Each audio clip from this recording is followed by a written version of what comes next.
पश्चिम बंगाल में आजकल एक बड़ा ही दिलचस्प और थोड़ा विरोधाभासी सा मामला चल रहा है। देखिए, एक तरफ तो लोगों की नागरिकता पर सवाल उठाए जा रहे हैं और वहीं दूसरी तरफ उन्हीं लोगों को नागरिकता देने का वादा भी किया जा रहा है। चलिए, इस पूरी पहेली को समझने की कोशिश करते हैं। तो सवाल यही उठता है कि आखिर ये हो कैसे रहा है। एक ही वक्त पर एक ही जगह नागरिकता पर सवाल भी और नागरिकता का वादा भी। मतलब एक सरकारी प्रक्रिया के तहत वोटर लिस्ट के लिए लोगों की नागरिकता जांची जा रही है और ठीक उसी समय एक राजनीतिक दल उन्हें नागरिकता दिलाने का अभियान चला रहा है। इस विरोधाभास को समझने के लिए हमें इन दो समानांतर चल रही कार्यवाहियों को देखना होगा जो एक साथ हो रही हैं और इस पूरे कन्फ्यूजन को जन्म दे रही हैं। देखिए, एक तरफ तो है चुनाव आयोग का विशेष गहन पुनरीक्षण, जिसे SIR भी कहते हैं। ये वोटर लिस्ट की एक बहुत गहरी ऑफिशियल जांच है। और दूसरी तरफ खबरें हैं कि बीजेपी नागरिकता संशोधन अधिनियम यानी CAA के तहत आवेदन में मदद के लिए कैंप लगा रही है। तो ये समझना जरूरी है कि ये SIR कोई रूटीन चेक नहीं है। ये एक तरह का ऑफिशियल ऑडिट है, ये तय करने के लिए कि कौन वोट देने का कानूनी अधिकार रखता है और कौन नहीं। यानी इसके नतीजे बहुत सीरियस हो सकते हैं। अच्छा, अब इस कहानी में एक और दिलचस्प मोड़ आता है। एक नया डॉक्यूमेंट सामने आया है जिसे लोग हिंदू कार्ड कह रहे हैं। ये क्या चीज़ है? द हिंदू और द वायर जैसे मीडिया आउटलेट्स की रिपोर्टिंग के मुताबिक ये कार्ड खास तौर पर मतुआ समुदाय के लोगों को दिए जा रहे हैं। और हाँ, ये सर्टिफिकेट्स मुफ्त नहीं हैं। रिपोर्ट्स के अनुसार इन्हें 100 रुपए से लेकर 800 रुपए तक की फीस पर बेचा जा रहा है। यहाँ पर सबसे जरूरी बात समझने वाली है।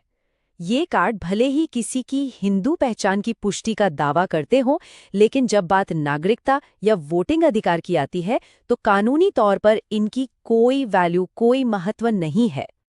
जाहिर है, जब ऐसा कुछ होगा तो राजनीतिक घमासान तो मचेगा ही। तो चलिए देखते हैं कि इस पर अलग अलग राजनीतिक दलों की क्या प्रतिक्रियाएं आईं। एक तरफ है पश्चिम बंगाल की मुख्यमंत्री ममता बनर्जी। उनका सीधा आरोप है कि ये जो SIR हो रहा है, ये खास तौर पर मतुआ समुदाय को टारगेट करने के लिए किया जा रहा है। और उन्होंने ये भी साफ कर दिया कि ऐसे कार्ड्स को चुनाव आयोग नहीं मानता, ये किसी काम के नहीं हैं।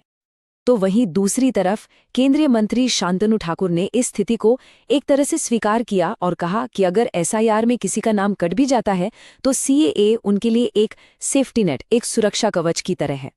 तो एक तरफ मुख्यमंत्री इन कार्ड्स को बेकार बता रही हैं और दूसरी तरफ केंद्र के मंत्री CAA को एक समाधान की तरह पेश कर रहे हैं।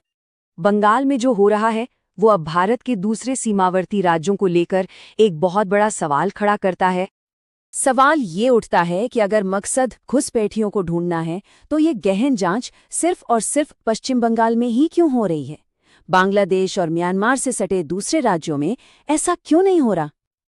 ये टेबल देखिए, बात एकदम साफ हो जाती है।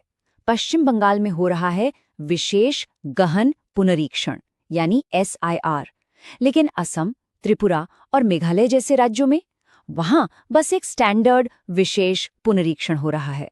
ये गहन शब्द का फर्क बहुत बड़ा है।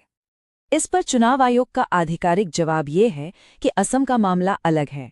वहां नागरिकता के लिए अलग प्रावधान है और NRC यानी राष्ट्रीय नागरिक रजिस्टर की प्रक्रिया पहले ही लगभग पूरी हो चुकी है, इसलिए वहां SIR की जरूरत नहीं है। और ये सब हमें इस कहानी के सबसे बड़े सवाल पर ले आता है, CAA को लागू करने का समय और उसके पीछे का असली इरादा क्या है। इस टाइमलाइन पर एक नजर डालिए। CAA कानून पास तो हो गया था 2020 में, लेकिन फिर पूरे 4 साल तक इसके नियम नहीं बनाए गए, ये लागू नहीं हुआ। और अब अचानक, ठीक जब बंगाल में SIR चल रहा है, उसी समय CAA के तहत नागरिकता देने का अभियान शुरू हो गया।